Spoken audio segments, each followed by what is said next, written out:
Gaza में मचा कत्लेआम, सैकड़ों लोगों को उतारा मौत के घाट। चारों ओर त्राहिमाम त्राहिमाम, सड़कों पर बिखरे शव। महज 4 लोगों को बचाने के लिए भीषण नरसंहार। इजराइल और फलस्तीन के बीच युद्ध बद से बदतर हालात तक पहुंच गया है। हर तरफ मौत का तांडव नजर आता है।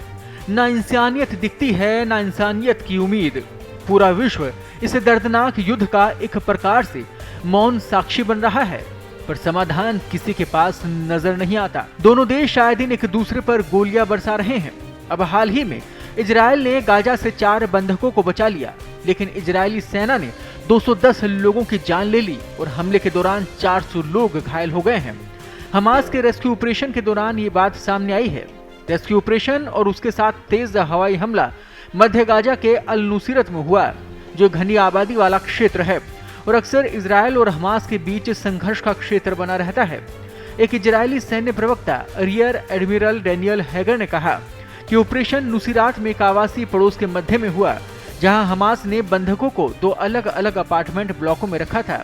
हमले के दौरान इजरायली सेना पर भीषण गोलीबारी हुई और उन्होंने आसमान से गोलीबारी करके जवाब दिया। पुलिस के एक बयान में कहा गया कि ऑपरेशन के दौरान एक इजरायली बल कमांडर मारा गया। वहीं गजान के पैरामेडिक्स और निवासियों ने कहा कि हमले में कई लोग मारे गए। बाजार और मस्जिद के आसपास पुरुषों और महिलाओं और बच्चों के क्षत विक्षत शव बिखरे पड़े थे। इजराइल ने बचाए गए बंधकों का नाम नुआ अर्गामानी, अलमोग मीरजान, एंड्री कोजलोव और शलोमी जीव बताया।